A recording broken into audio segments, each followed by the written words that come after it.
degrees of assault, and well, rape or getting your boob grabbed on the dance floor. There are different degrees of assault. Yeah. I mean, I'm not gonna just that, and how each person deals with that is is valid for that person, and so I'm not going to dismiss someone that said "Me Too" when they're when they're talking about catcalls or having someone expose other genitals to them, or being grabbed on a bus, or being cornered at work, versus someone who had that, or a date rape, or was roofied, or something like that. These are all assault. And what I thought was mostly fascinating about is that the amount of men who went, well, when you're talking about getting grabbed, I'm like, well, yeah, and they're like, but that's assault. I said, yes, it's completely and utterly ordinary for this to happen to women. Mm-hmm. And,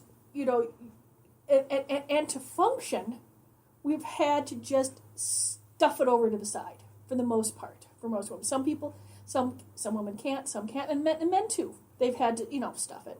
I mean, Terry Crews came out and said that he was grabbed inappropriately. I mean, this is a 6'4" ex-football player who was so shocked he didn't know what to do. Mm-hmm. And so, so I had, I every now and then when I would see someone say something about, I don't know about lumping everything together, I'm like, oh yeah, fuck yeah, you lump it all together. Because, someone gets away with grabbing your tit on the dance floor, that leads that person to a possible date rape later. You gotta shut down the little stuff, and that could be horrifying to that person. And so it was fascinating to see some of the response from the men who possibly might finally be getting it, that just because they don't see it, or because it doesn't happen, that it's not a real thing, or that people are not, horrified. And I said, and it's, it's a discussion I had with several, guys in my life. Now, I happen to have a highly, I'm not even sure the right words for this, but highly sympathetic, intelligent, welcoming, understanding group of male friends. Okay. I mean, they are amazing guys, and even many of them were like, "Holy fuck!" I mean, and the amount of women I know that just outright said that they have been raped. They just never said. There's like, and most of these women are in their 40s and 50s, mm-hmm. and they're just like, I'm done with this shit. It happened to me. This is what's going on, mm-hmm. and I'm gonna try and stop this shit now. Yeah.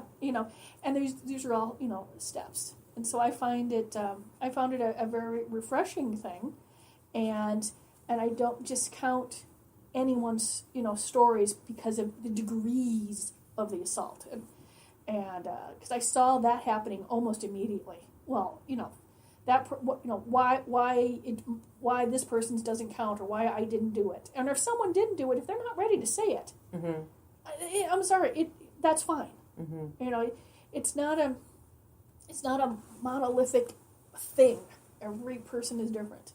And so it immediately people started going in and picking at the concept.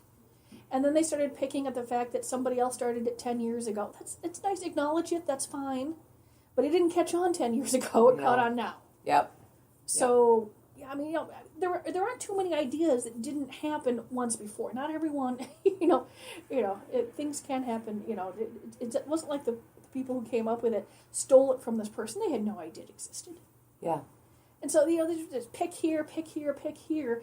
And that, I think, they were trying to dilute the powerfulness of the fact that every woman has had this happen to it. And, and whether they admit it or not. Some people may not be ready to admit it. Yeah. Mm-hmm. Yeah, well, I thought, I don't know if you saw, I think it was 60 Minutes, had 4 different female legislators. The only one whose name I can recall right this minute was Elizabeth Warren, telling their stories of sexual harassment and or assault. And 2 of the 4 I noticed, and Elizabeth Warren was one of them, described, they didn't say names, but I think she called a senior professor at the time she was, in a certain position where any enterprising journalist can take 5 minutes and find out exactly who that person is. And so what I'm wondering is, because she's super high profile, the other ones were too. There just aren't names that you hear as much, but I mean they're all at the national level. Anyway, It's easy enough to figure out who these men are. I'll be really really curious to see if they have the nerve to come out and contradict it, or to claim that it's not true and that they defamed them. Well, honestly, I'm going to go with the fact that probably a large majority of these perpetrators don't actually understand what they did was assault. Ugh. You know what I'm saying? That's the problem. No, I know. Yeah. They don't understand that it's assault, which is one of the reasons going through there.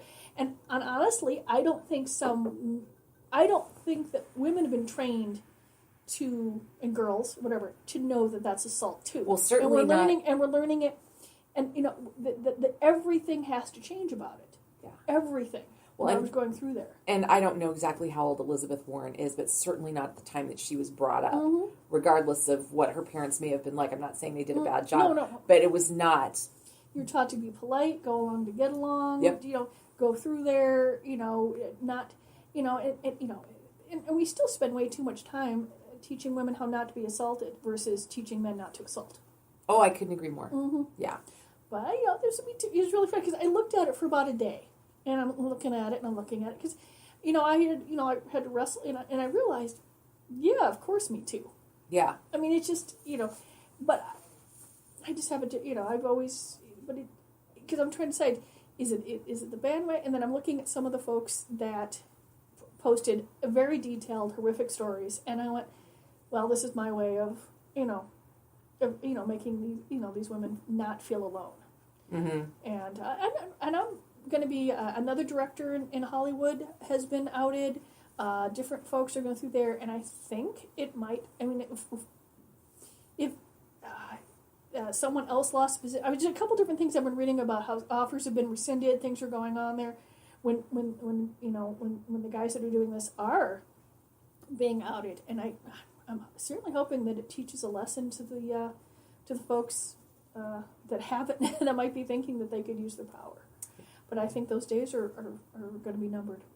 Yeah. Well, here's so the Harvey Weinstein thing really blew the lid off of this, and this is a great it's an awful but with a good ending Hollywood story. So, screenwriter and friend of the late Carrie Fisher's, named Heather Roth, went on a morning show and told the story that she was once sexually assaulted by an Oscar-winning producer in the year 2000. Apparently, he had asked to meet her to talk about his latest project to see if she would work on it. He picked her up, pulled his car over, reached over, reclined her seat, got on top of her. She told her friend Carrie Fisher. So Carrie Fisher decided to go and buy a cow tongue from Jerry's Famous Deli, put it in a Tiffany box with the white bow, and the letter in it said, "If you ever touch my darling Heather or any other woman again, the next delivery will be something of yours in a much smaller box." That sounds like her. Yeah. Yeah. I mean, I think that that there are a lot of folks that are. Well, like I said, I think some guys don't realize what they've done. Yeah. Which is a whole separate disgusting issue. But those who might know what they're going through, if they're going through there, it's going to come out. And I'm just not sure. I mean, I guess Weinstein went to a whole week of counseling. Ooh, that's going to, I'm sorry, he's going to need like years of rehabilitation here if he ever gets back there. And so honestly, if you are a therapist out there, I'm talking some sort of program for the guys there. They need to come up with something, because there's nothing out there. You could make a fortune of people checking themselves into asshole rehabilitation. Yep, asshole rehab. I love it. The O Project. Love this. Last year, this Brazilian photographer did this project where he got famous for capturing how drinkers' faces gradually change as they consume alcohol. Okay, so this time he's doing orgasm face. So he's got pictures of women before and then during orgasm. And so there's 4 different snaps and how the face changes through the quote-unquote sexual journey. So they're different ethnicities, nationality, and all the way across. So kind of a cool thing. Look it up, the O Project. Kind of a neat idea. So, how do you do that? Is the method of, are they or someone, because, someone could fake it. I don't, so. I don't think so. No, what I'm saying, but it's not like they're going into the studio and going, well, I think my face does this. No.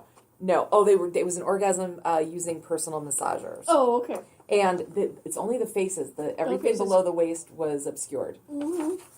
The camera was kept above the waist. Kind of fun. Yeah. I'm going to check it out. Mm-hmm. Remember we talked about the sex robot getting mauled? Oh, God, yes. Last week? Yeah. This was the world's biggest sex toy heist. 45,000 euros worth of dildos swiped from an erotic fair in Berlin. So... How is that not funny? Honestly, we did a couple of large sex expos here in town, and the first one was great, but they couldn't follow through. We just don't have the population. It was too early, maybe. To do that. But if we had to leave. We had guards, and we had to leave stuff out. But there was us and a few other vendors and other stuff. And I suppose if someone went in and took, everything we had there, but. The whole show, not just us. Yeah. But I'm like, what are you going to, where do you fence it? Yeah, where do you fence all of that dildo? And, it's really all dildos. That's just fun to say in the headline, but it's probably sex toys in general. Yeah. But I'm just like. It was. Oh, my God. Only the brochures, bags, and 2 boxes of testers were left. They cleaned them out. The American dollar value was $60,000 worth of merch. Yeah. Well, we did Pride one year at Pride. You go up, you set up on Saturday, and then you take it all down. And you set up on Sunday, and you take it out. You don't leave anything there. No. Somebody left their stuff in their booth overnight, and of course it was completely gone, except for the novelty socks. Nobody wanted the socks. Nobody wanted anything that covered anything. Yeah, no. They just wanted stuff that read things. And I'm looking at it, and I'm like, they left their stuff. I'm like, oh my God. And honestly, I was just fascinated that they did it. But somehow they managed to get enough merchandise. But it was a 10 by. Did they have a 10 by 10 or a 10 by 20? This was years ago. It was probably just a 10 by 10 booth, but everything was gone. And I'm like, oh my Yeah, God. that should not. Sex toys should not be an honor system thing. No. So yes, I'm mocking it. Okay, I have to just But they went to Facebook to reveal their devastating loss, and they said this is the largest recorded theft of sex toys in history, and they're grumbling about the Venus Berlin show organizers. How do you not? I know how many boxes that's going to be. After going through there, there was no security at all. Clearly not. Oh my God. So there you go. Oh, we're very sorry for your loss, Fun Toys London. Mm-hmm. And Representative Jack Romansky, we certainly hope that you get some satisfaction and that the sex toy show organizers do in fact find the closed circuit TV footage to solve this caper. That is because they have some. Oh my God, this looks like a really awesome show. It was huge. It's a really big one. I need to go. Oh, sorry. I could go. Well, see, you could write it off. Berlin's going to have 2 other things that I really like a lot: what? bratwurst and beer. There you go. These things would make me really. The whole thing would just be way, way too much fun. Maybe next year. Yeah, but make sure if you're gonna. Well, you wouldn't exhibit. I wouldn't exhibit. I would just go for this. Oh my God! I'm like this looks like fun. Yeah. So that's pretty much all I got. Anything else today, Colleen? No, that's it. I resubmitted everything to iTunes, so hopefully soon. Okay. Maybe I did it wrong the first time. I don't know, but I got an email saying they're reviewing it. And okay. Our old show was on, so I can't imagine that the new show wouldn't be on. And now it's going to be listed under sexuality and health and stuff like that. So that should be good. Okay. Once it goes through. Okay. and like I said, I'm sure when Tara and Sarah get back, I'll be able to talk about some new stuff. Hopefully, I'll be able to announce the new website is live next week. Okay. And that's about it for the Great Northern Sexcast show for this week. And give us the website address. It's myfantasygifts.com. Okay. It goes directly to the Minnesota site. Now, mind you, if you go to fantasygifts.com, you'll hit a jump page. You can go to Minnesota or New Jersey. Okay. And the stores are very different. That's why we have separate show. People in New Jersey are into different things. Well, hell, people in Coon Rapids are into something different than people in Burnsville. So obviously, Jersey's going to be different. And so that's. But like I said, myfantasygifts.com, and the links are on the Facebook page, and the links, going through there, you can easily find it. But it's so close to being done. Okay. Patience, please, and we will be back at you next week. Bye-bye.